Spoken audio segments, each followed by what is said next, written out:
acara inti, yaitu mau'idhah hasanah yang akan disampaikan oleh Ketua Umum Rabithah Alawiyah kepada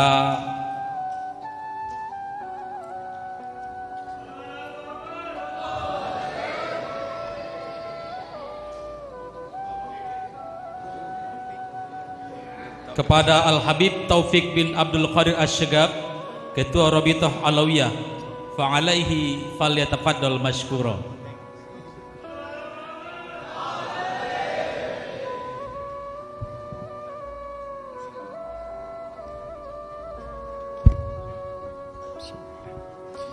Assalamualaikum warahmatullahi wabarakatuh.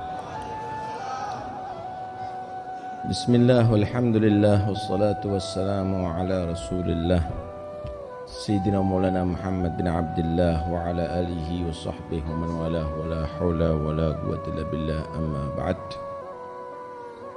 Para habaib, para ulama yang saya hormati, yang saya cintai, pengasuh pondok pesantren, guru kita bersama, ayah kita bersama, Jalahat Syukran Ma'mun, Habib Ali bin Abdurrahman Al-Habsyi yang kami hormati, segenap jajaran pengurus NU DKI yang saya hormati, pejabat pemerintah baik yang sipil, Polri, TNI yang kami hormati pula, hadirin yang dirahmati Allah Subhanahu wa taala. Cukup jelas apa yang diterangkan oleh Kiai Syukran Ma'mun, bagaimana pentingnya untuk kerjasama antara komponen umat ini. Dikatakan rijalul alam arba'atun, fabi salahihim salahul alam, wabi fasadihim fasadul alam. Orang-orang yang menjadi penyebab bagusnya negeri, daerah, bahkan dunia itu adalah 4. Baik dan rusaknya satu daerah karena 4 ini.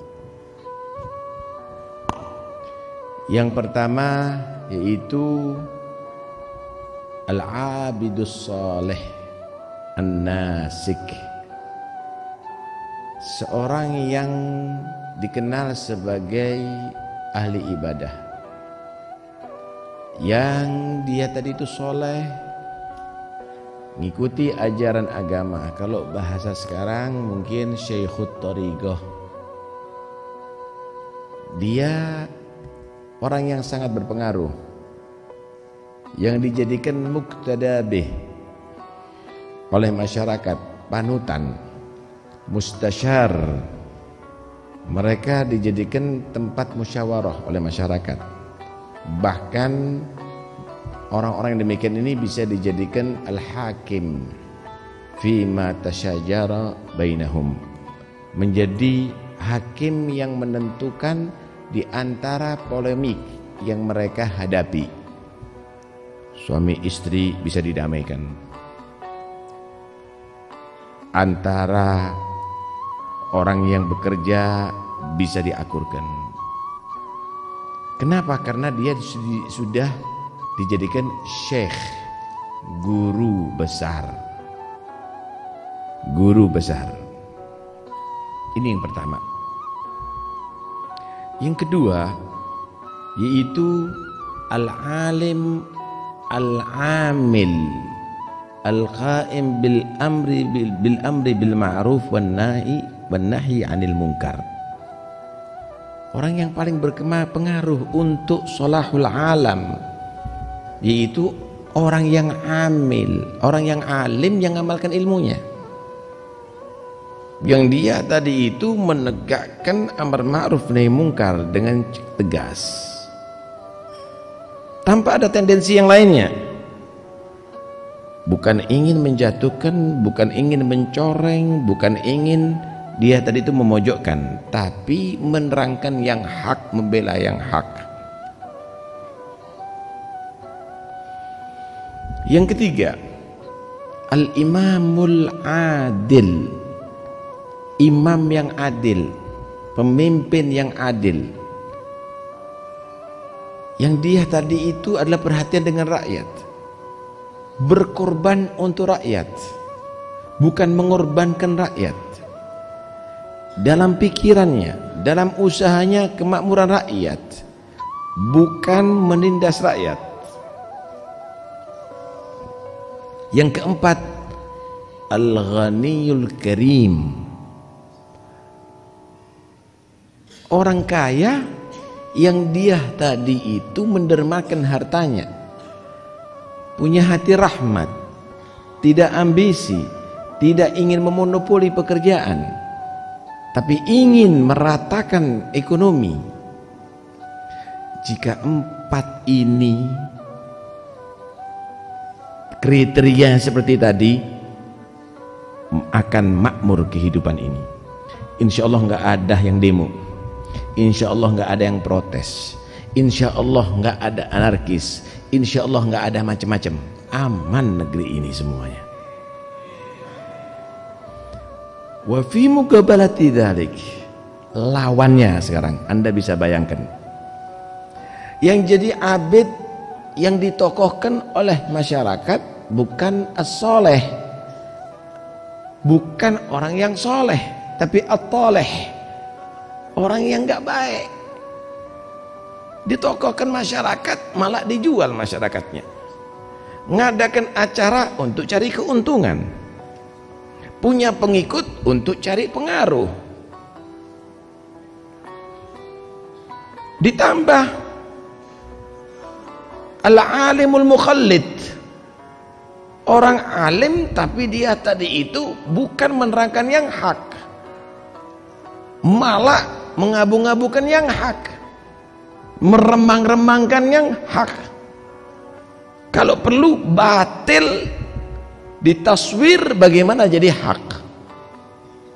Kehidupannya adalah menggunakan ilmunya sebagai alat untuk mengkais dunia. Yang alim model begitu. Wal imamul jair, yang ketiga, pemimpin pemerintahan yang dia zalim, semua dianggap milik dia, menindas orang-orang yang lemah. Ditambahi wal ghaniyul bakhilus syahih, kaya kikir yang dia cukup menyalurkan harta, maka akan hancur negeri itu, saudara. Karena itu yang paling bertanggung jawab di hadapan Allah terhadap bagusnya alam dan rusaknya alam ini adalah empat golongan tadi itu. Ikhwani yang dirahmati oleh Allah Subhanahu wa ta'ala, karena itu jangan kita berharap akan ada rahmat turun semenjak kita tidak memancing itu rahmat. Ta'arrud li nafahatillah, li rahmatillah. Jangan kita menjadi orang yang bodoh, jangan menjadi orang yang dungu, berharap panen tapi tidak mau mengerjakan sawah, berharap alim tapi tidak mau belajar dengan giat, berharap sehat tapi dia tidak berobat, berharap alam ini makmur tapi tidak takwa kepada Allah. Jangan berharap, jangan berharap. Karena itu Allah Subhanahu wa ta'ala mengaitkan, walau anna ahlal qura amanu wattaqau la fatahna alaihim barakatim minas samai wal ard. Kalau seandainya penduduk satu daerah itu imannya bagus, takwanya bagus, maka yang turun langit berkah, yang keluar dari bumi berkah. Ini yang turun dari langit banjir, yang keluar dari bumi lumpur, kadang-kadang lahar. Kenapa? Itu peringatan dari Allah, iman kamu dan takwa kamu ya ikhwani. Jangan mengendangkan ilmu tanpa dengan hati ya ikhwani. Nggak bisa. Ilmu ini kalau nggak dibarengi hati bisa jadi jahat. Percaya ente. Kenapa? Karena ilmu itu sebenarnya untuk mengatur zahir. Batin kita, hati kita itu akan bisa jadi baik karena akan mendapatkan nur dari Allah. Ilmu tanpa nur jadi dulmah. Wa adallahu Allah ala ilm. Ada hamba yang disesatkan oleh Allah justru dia karena ilmunya. Saya mau tanya, kalau orang yang bodoh yang dicuri itu sendal, benar apa enggak? Tapi kalau orang yang pandai yang dicuri apa? Triliunan, saudara. Koruptor-koruptor itu bukan orang yang bodoh, mereka adalah orang-orang yang pandai. Apakah pandai itu bisa membuat kemakmuran? Tidak, cukup pandai punya hati yang wa ta'ala. Disinilah peran ulama mengajarkan bagaimana tazkiyatun nafas, bagaimana cara mempunyai hati yang baik. Jangan kita menjadi orang ya'lamuna zahiran minal hayatid dunya wa hum 'anil akhirati hum. Jangan benci kecuali karena Allah. Mau Anda menjadi pejabat, Nabi adalah contoh. Bagaimana Nabi mengadakan akhlaknya seorang pemimpin sallallahu alaihi wa alihi wasallam. Lihat Habib sallallahu alaihi wasallam, pemimpin yang sangat luar biasa. Beliau menyatakan apa pemimpin? Sayyidul Qom khadimuhum. Pemimpin bukan untuk dilayani, pemimpin adalah pelayan daripada orang yang ia pimpin. Itu pemimpin.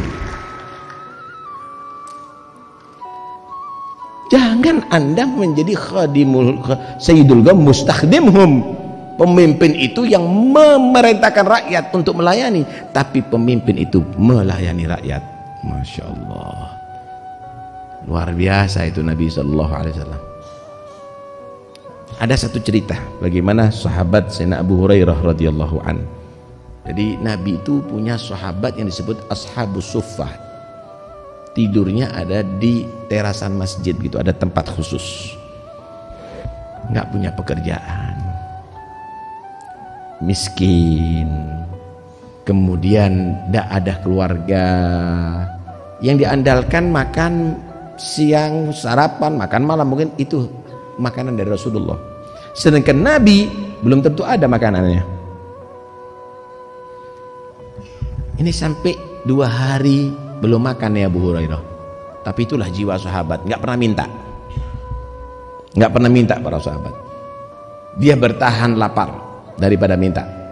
Tapi 2 hari. Satu saat Abu Hurairah berpikir, nih kalau diteruskan bahaya ini kita. Keluar dah dari masjid. Mau ikhtiar. Nggak bisa bekerja, ada pekerjaan, nggak bisa bekerja beliau. Ikhtiarnya apa? Barangkali disapa sama orang, ditanya, gimana keadaan kamu? Jujurlah, kita ngomong saya lapar. Tapi kalau saya mulai minta makan, nggak mau. Jalan, ketemu Sayyidina Abu Bakar, kasih salam sama Abu Hurairah. Sayyidina Abu Bakarnya lagi sibuk. Waalaikumsalam. Jalan, nggak ditanya sama Abu Bakar. Ketemu Sayyidina Umar begitu juga. Wah, nggak ditanya nih sama Sayyidina Umar.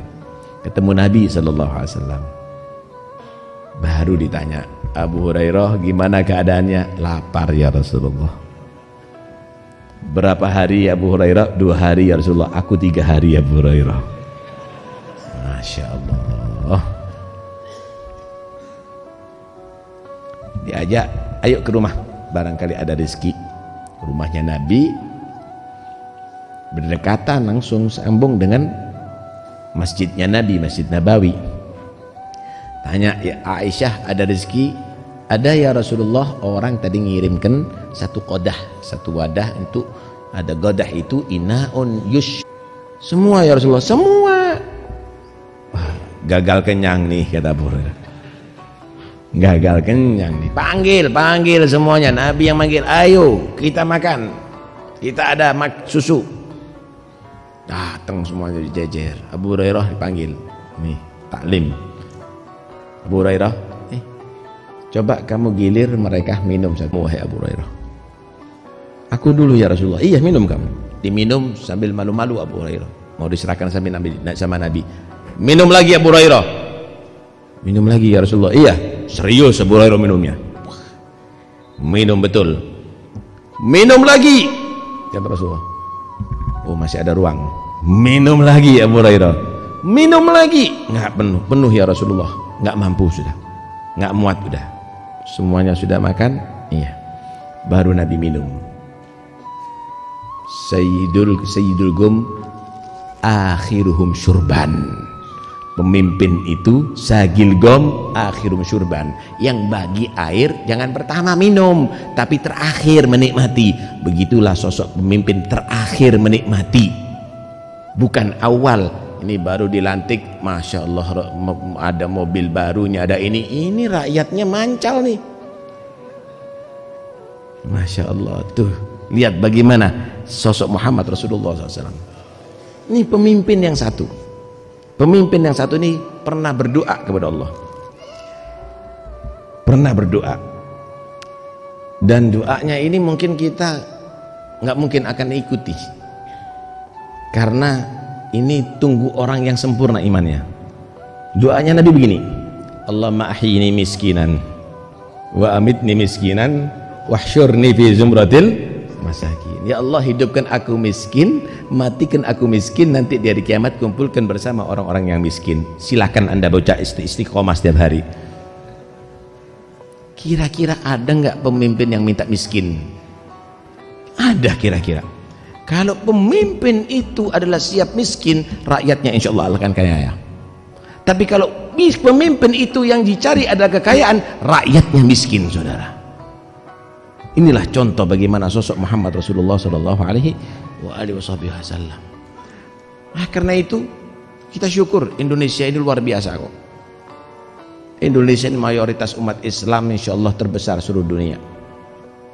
Yang ada di DPR banyak umat Islam. Yang ada di pemerintahan banyak umat Islam. Yang ada di kepolisian, TNI banyak umat Islam. Saya yakin pemimpin mereka adalah Muhammad Rasulullah.